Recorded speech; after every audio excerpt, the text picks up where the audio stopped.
Assalamualaikum warahmatullahi wabarakatuh, teman-teman semuanya. Salam kopi inspirasi 81. Kali ini saya akan memupuk dolomit kawan-kawan di kelapa sawit saya yang besar ini ya. Jadi saya menggunakan dolomit yang seperti ini, pembenah tanah dolomit ya, premium 100. Komposisi hara magnesiumnya 18-22%, kemudian CaO-nya 28-30%, berat bersihnya 50 kg, diproduksi dari PT Polowijo Gosari Gresik, Jawa Timur, Indonesia. Kalau kita lihat dari mesnya teman-teman ya, di sini itu lolos 95%. Berarti tingkat kelembutannya, kehalusannya ini luar biasa. Ini harga sekitar 70-75.000 ya sampai di tempat ya. Biasanya saya beli itu sekitar 60.000 ya. Yang biasanya saya pakai. Nah, saya coba yang ini kandungannya luar biasa ya, mesnya terutama. Ini berarti sangat halus ya, kita lihat nanti ya.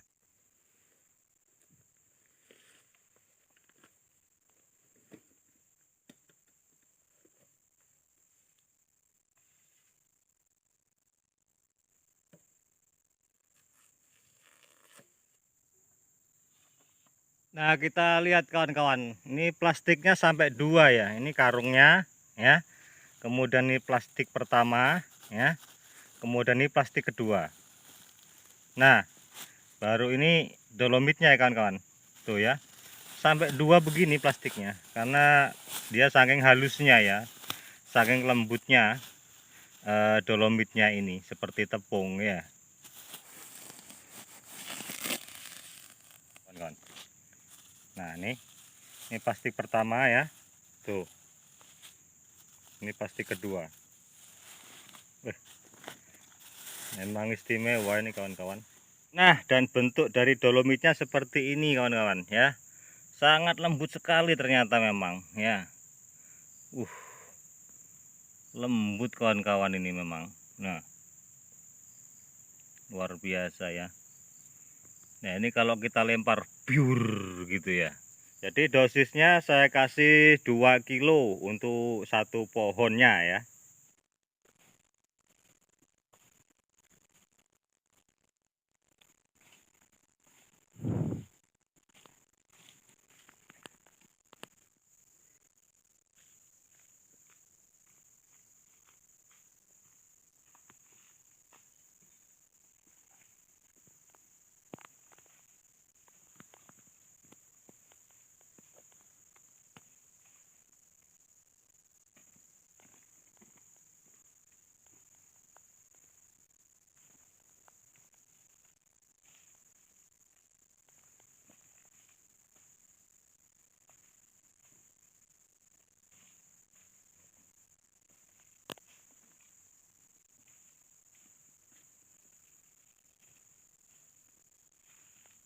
Nah, jadi penampakannya seperti ini yang sudah kita pupuk kawan-kawan.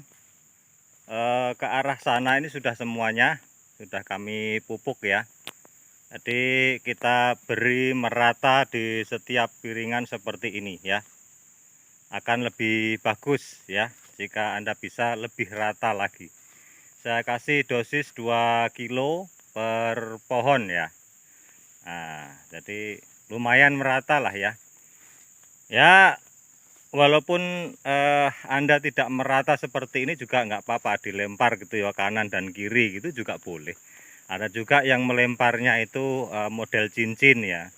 Tapi kalau bisa itu merata seperti ini karena yang kita perbaiki adalah tanahnya ya. Ya, jadi dibaca dari fungsi di karungnya tadi untuk dolomit itu pembenah tanah ya. Jadi memang untuk membenahi tanah kita ya, sehingga kita perlu menyeluruhkan ke bagian piringan di tanah kita seperti ini. Nah, jadi ya monggo kalau misalkan Anda punya ide ditaburkan di gawangan mati. Kan ada teman-teman ya, kita lihat itu ada orang mupuk dolomit di gawangan mati. Kalau saya tidak kawan-kawan, khususnya dolomit ini memang untuk membenahi tanah ya, untuk supaya tidak asam dan menaikkan pH-nya di tanah kita.